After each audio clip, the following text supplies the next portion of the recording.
all.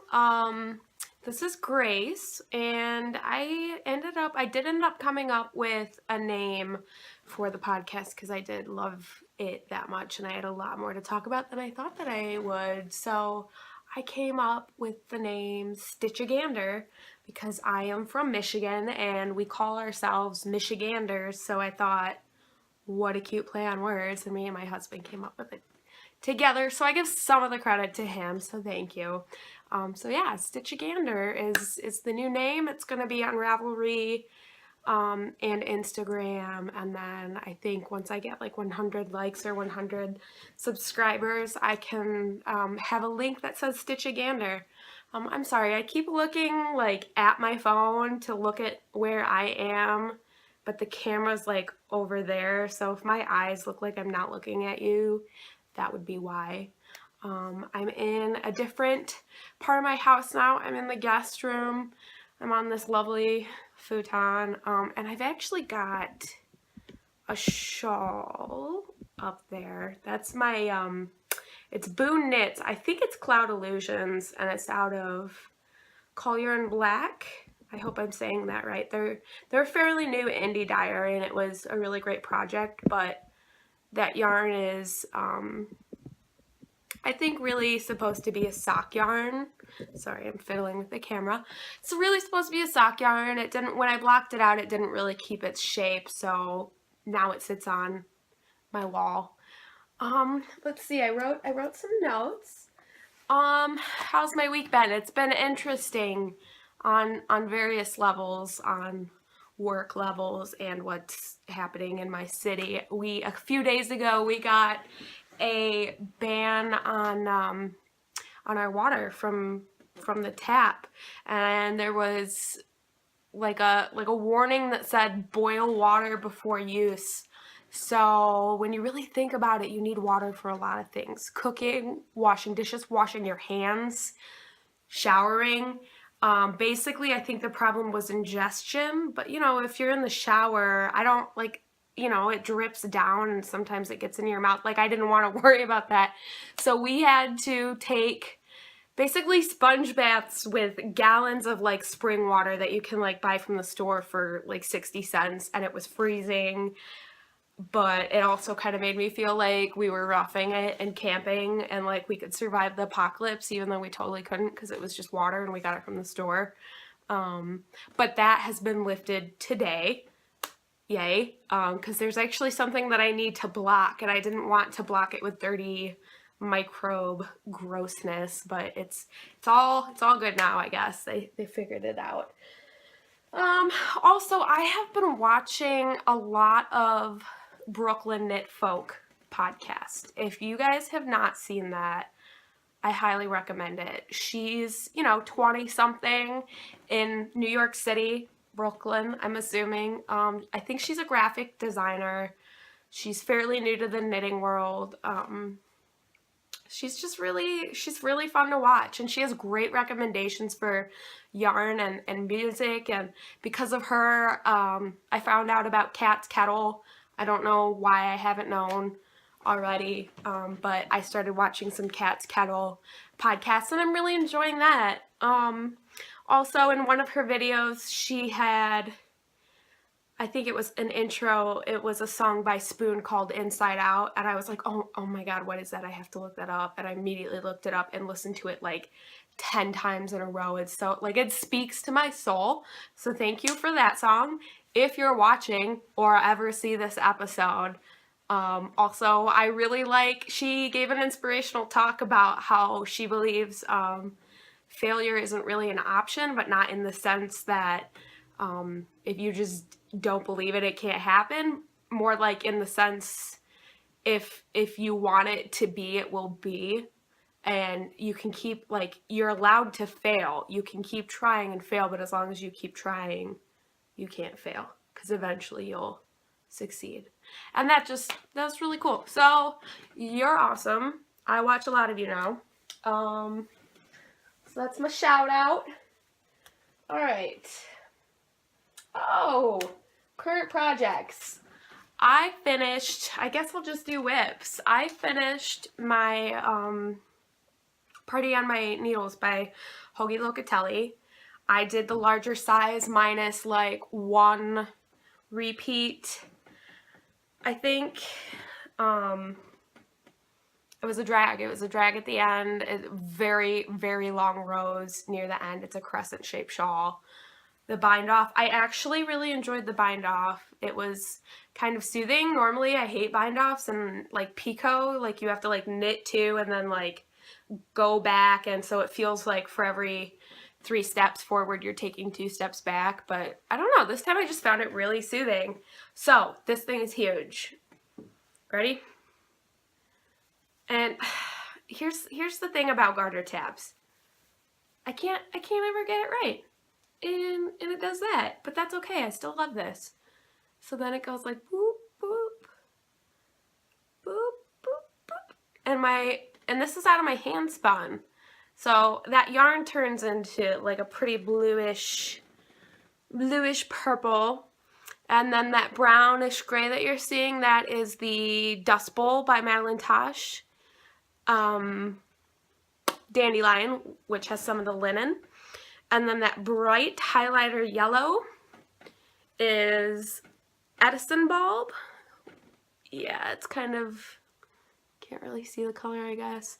Edison bulb, Madeline Tosh light. I just had it laying around, and I think it picks up some of these colors. It's not, you know, it's not dead on, but it does pick up some of these colors pretty well. And it's just the bind off, and I think with bind offs you can do something really fun because it's such a small portion. I told my husband what color I was going to do for the bind off, and he was like, and I was like, just wait, it's going to be really cute. And I like it.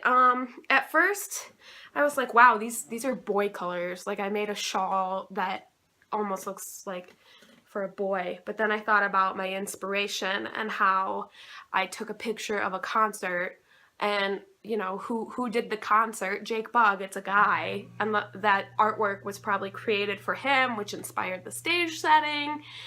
Thus is the colors of my shawl. So you know it makes sense, kind of, but I love it. I love it. It is so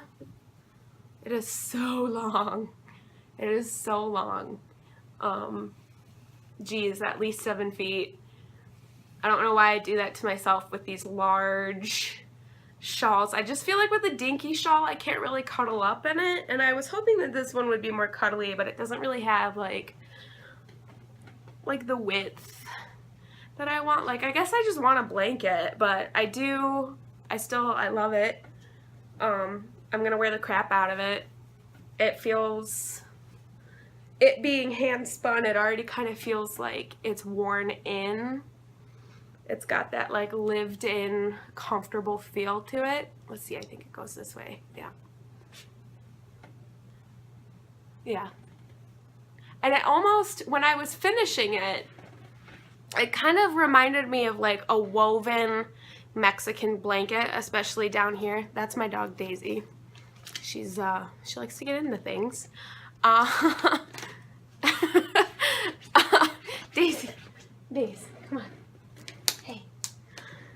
Dachshunds are known for digging. She's a miniature dachshund.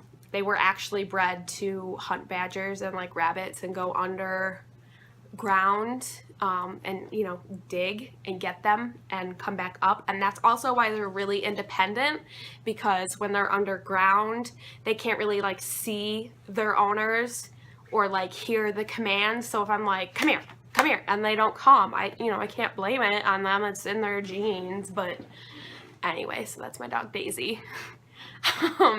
Anyway, so I thought that this looked like kind of like a woven Mexican blanket, and at first it was really bugging me. I was like, oh god, like how hokey is that? But the more when I really finished it and just kind of looked at it, I was just like, I love it. I love it. Reflects me a lot. It's really fun. It's really unique.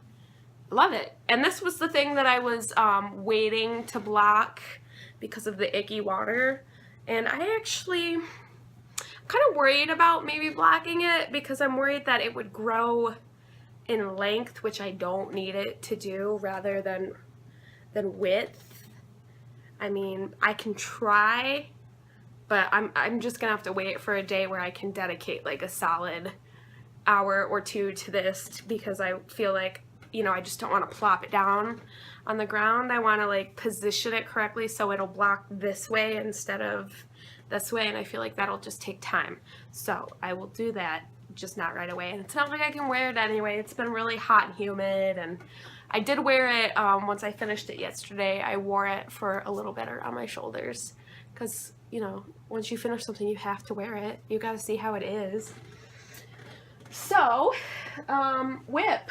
After that, I pretty much immediately wound a couple of cakes for my Because I Love You wrap for my mom's friend.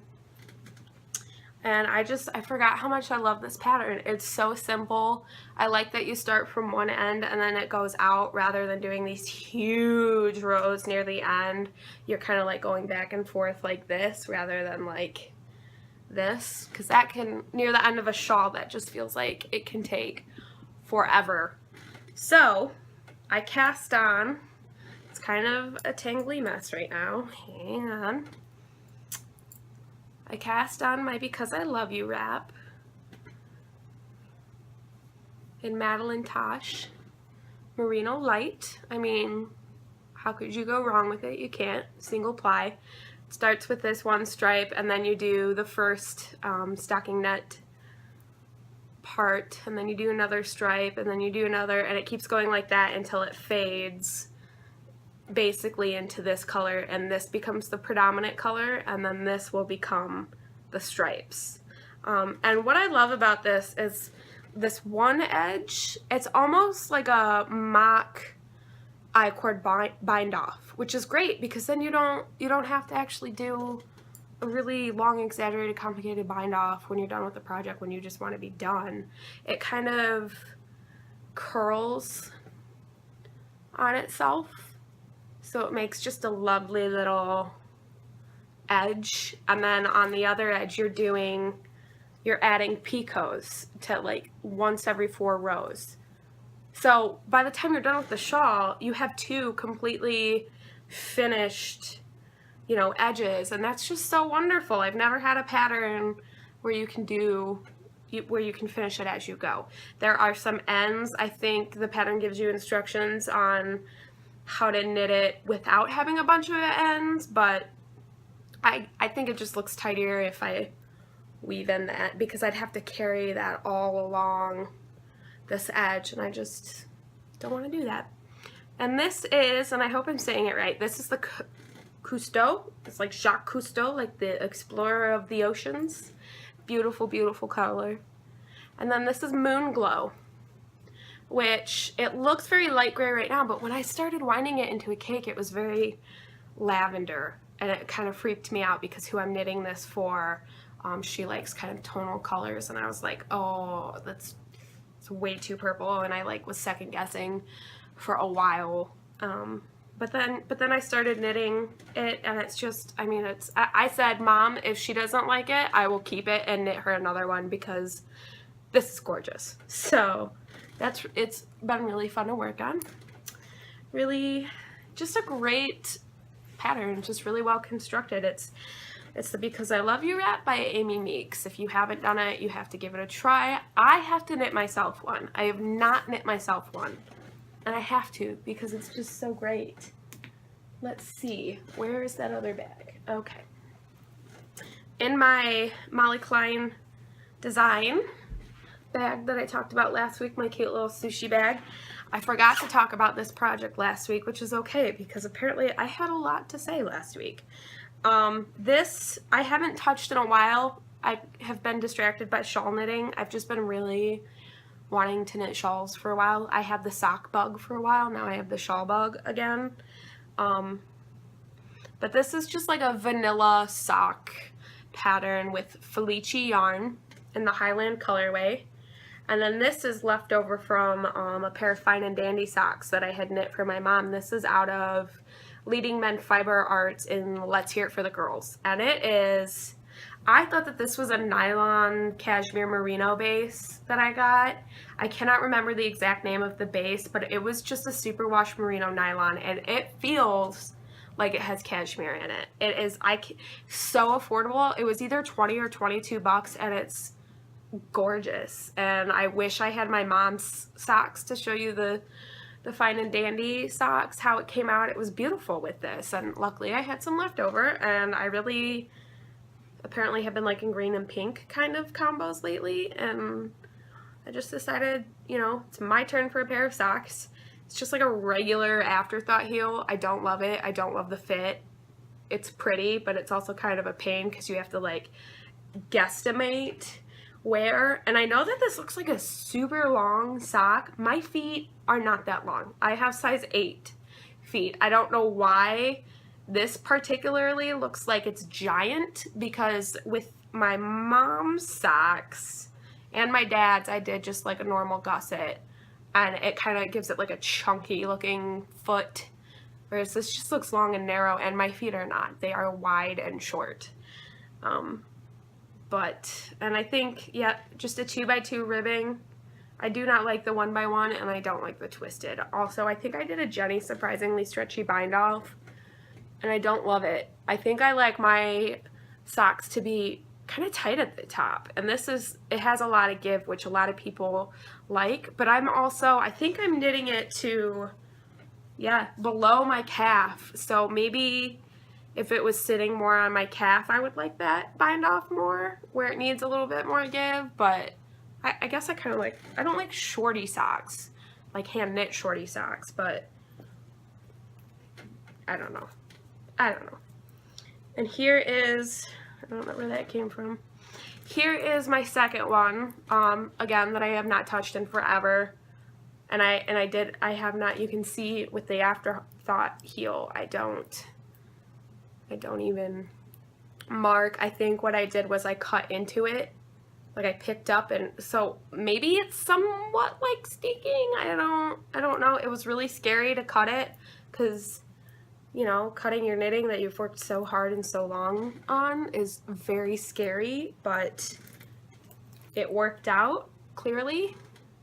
Like, I don't even think you can see really, I mean, it doesn't really look, you know, like if you looked at it, would you be like, oh, she cut that from there and there? It's worth it. Try it. It was actually kind of fun. That's kind of what I like about socks. There's so many different construction techniques, and it's such a small project. It's fun. But sometimes you just want something big that you can knit on and not think about it. And that's, I think, why I really like shawls. So yeah, I will finish those, and I will probably finish it before fall. And I've got a pair of Birkenstocks, excuse me, and I know it's kind of dorky, but I really want to wear those socks in my Birkenstock sandals. And I think a good time to do that would be fall, because I can show off my awesome socks and still wear my comfortable sandals. I think I'm going to do it. Let's see what else I have here.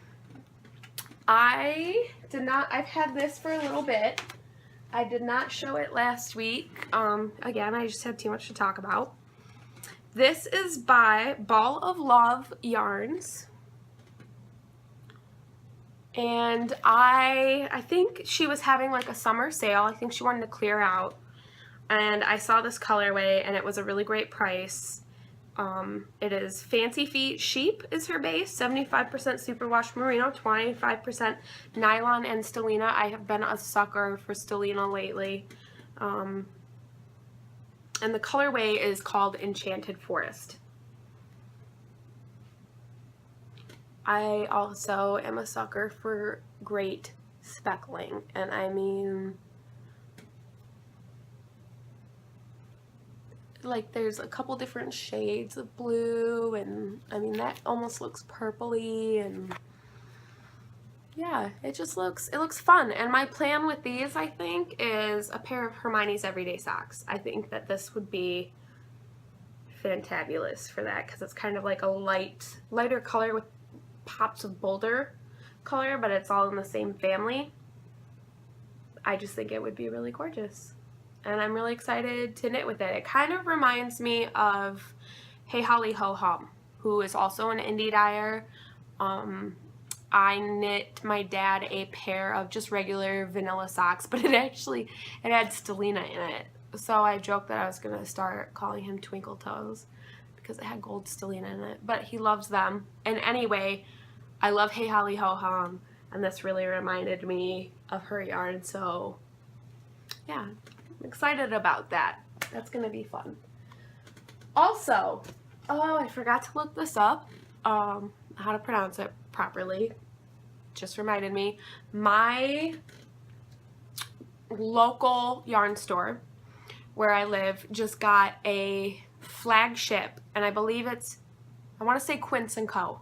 I have not actually knit with it. I've heard about it from other podcasts. I have seen it in other yarn stores. I have not ever picked any up and actually knit with it, but my local yarn store officially now has a flagship with Quince & Co. So that means they are kind of renovating a little bit. They're repainting, they're moving some of their shelving around. I went to my yarn shop today because I needed a little bit of cheering up, and I love going there, and it just always, knitting is my happy place, and it always cheers me up, and I had to get just a little something. But I was talking to one of the employees, and she was telling me about the process and you know, things. They have some of the Quince & Co. in, but they aren't quite ready to put it out yet because I guess part of the flagship, they have to have everything together and everything out at once. And I guess there's just like some rules here and there, but small price to pay for such an awesome achievement. Like, I'm so happy for them. Selfishly, I'm happy because I know that they're gonna stay, and they've been in business for a long time. Like, I've never been worried. They get so many customers. I'm spoiled by this yarn shop. I will judge all of the other yarn shops based off of mine, and I still have yet to find one that tops my yarn shop. It's a bummer, but I'm constantly just a little bit disappointed with every other yarn shop. They're so great, so nice, ample materials, ample knowledge, and I just could not be happier that they got this. It's so exciting. It's so cool, and I can't wait to try out some Quince & Co. also, because I am gonna run over there when they can display it. I saw little peeps of it in their shipping boxes, and I was like, I can see it. I would love to try it, but you know, officially they can't yet, but it's really exciting. So I went into Woven Art, not sure what I was going to get. I just knew that I needed to cheer myself up, and I actually have, and I've talked about shepherd's wool before. I was going to be making some mittens for one of my coworkers, and this is in their worsted weight. This is one that I already had, and this is... It might just be turquoise. I can't really see the name.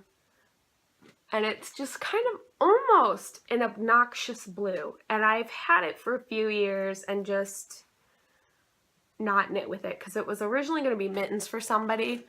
I think an ex-girlfriend of my brother.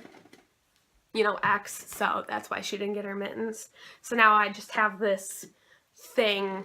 And my mom... I asked her what she wanted for Christmas, and she said, can you make me some hot pads? And I was just like, out of everything that I can make for you, you want hot pads? She said, yes, we need hot pads. I said, go to the store. But she really wants hot pads, and I know because this is not superwash, and I think the first time I began knitting it was with this, and the first thing I was told, do not wash with warm water. So I know that this really easily felt. So maybe I will start my parents' hot pads, and Daisy,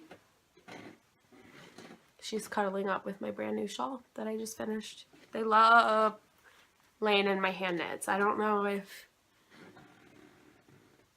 the same thing happens with you guys, but I mean, they burrow. They're dachshunds. They burrow, and they love to be under blankets anyway, but even while I'm knitting it, if it's flat on the ground, they just love like rolling in it.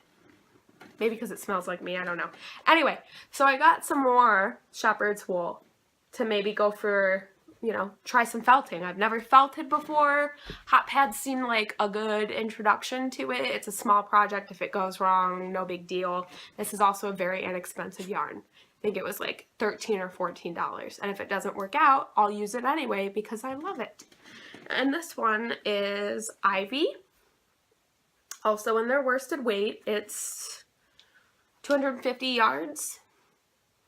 I love it. I can't say enough good things about Shepherd's wool. So I thought that these two colors would go, you know, if I wanted to do like a multi-design. I'll just block the distraction. Oh, it worked. Anyway, also I have a bright red, so if I wanted to be really like kind of hokey, I could do a bright red with the green, maybe do like a, I know technically it's not Fair Isle if it's not in a certain pattern, but 2-color knitted work and make like a Christmas tree with like a red back. I don't know, but that's my plan with these. Let's see. Yes. Okay, so the only other thing that I have to talk about, when I was at my local yarn shop today, they had a trunk show for the fiber company. And normally I'm not really distracted by the trunk shows, but I was just like chit-chatting. This dog though, she has to be around me. I was chit-chatting with the employee and I just kind of like made my way over to the trunk show, and I just kind of was browsing through some of the shawls. And like I said, one thing that disappoints me about some shawls that I complete is it just doesn't feel like wide enough. Like I'm picturing a shawl as something that you can just like wrap around and just be like super cozy, and I still have not knit myself a shawl that does that. And I saw this shawl hanging there and I was like, ugh, and it's almost like a wrap and a shawl in one. I don't know how to describe it. Maybe I can try to put a picture.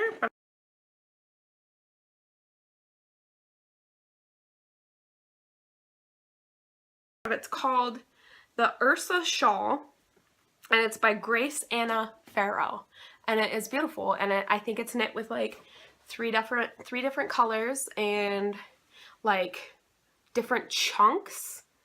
Like it's like 2 triangles and like a square and then like 2 big triangles on the outside, and it's gorgeous. And I tried it on, and I'm not like a small person. I'm not huge, but I'm not small. And I tried it on, and it was just like a little blanket, but it was beautiful. So, you know, it doesn't look like a blanket. It was beautiful. So I went, I have to buy it. And unfortunately, the actual like paper copy of it, which I still don't have like an official paper copy of any design, so I really wanted it. But there was a, I guess, Ravelry. You can like buy some patterns in store in a local yarn shop, and you'll get like a reduced price, I think.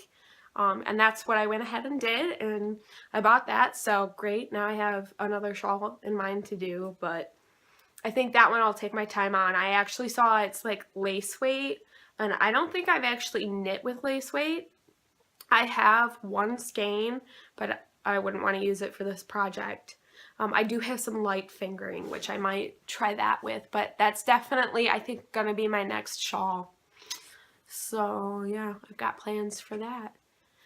So that's pretty much it from my end. Thanks for watching. If you liked it, go ahead and give it a thumbs up.